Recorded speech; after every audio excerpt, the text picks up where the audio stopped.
Mais je vous ai vu réagir justement, Emmanuelle Wargon, qui était sur notre plateau en début de semaine. Vous avez réagi sur Twitter.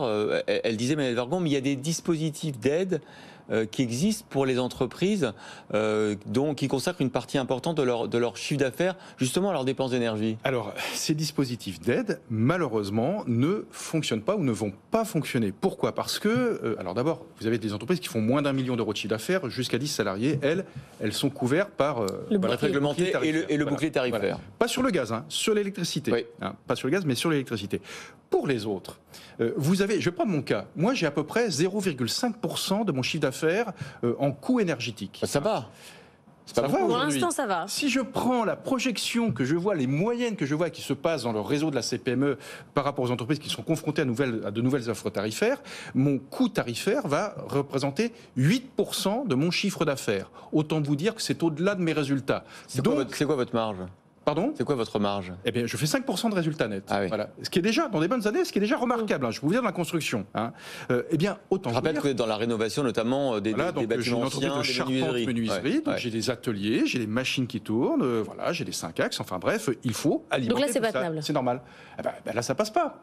Donc, je vais me retrouver, comme beaucoup d'entreprises, beaucoup d'entrepreneurs, dans une situation où, de toute façon, je n'aurai pas accès aux aides. Et puis, je n'attends pas d'être aidé. Ce que nous aimerions avoir, c'est avoir un prix plafonné au niveau européen pour tout simplement savoir comment on avance. Vous voyez ce que je veux dire ? C'est-à-dire que là, on est complètement dans le brouillard. Et à 3 mois de l'échéance, eh bien, j'aime mieux vous dire qu'on commence un petit peu à baliser. Faut dire les choses. Qu'est-ce qui reste s'il n'y a pas ce prix plafonné de l'électricité, à part le chômage partiel pour couvrir l'activité qui s'arrête ? Il y a quoi d'autre ?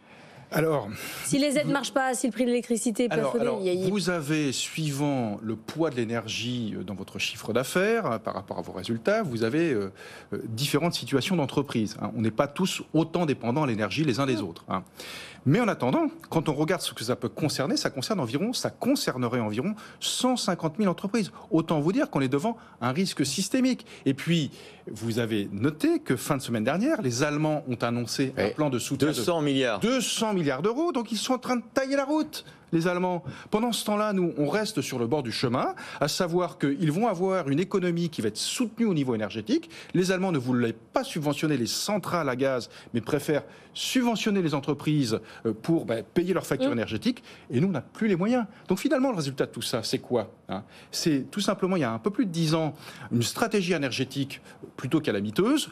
Deuxièmement, un budget qui n'a jamais été stabilisé, à savoir, nous sommes trop endettés. Et aujourd'hui, nous n'avons plus les moyens de résister à cette concurrence allemande. Alors ce que font les Allemands, c'est pas bien. Mais en attendant, ça nous renvoie à nos propres responsabilités.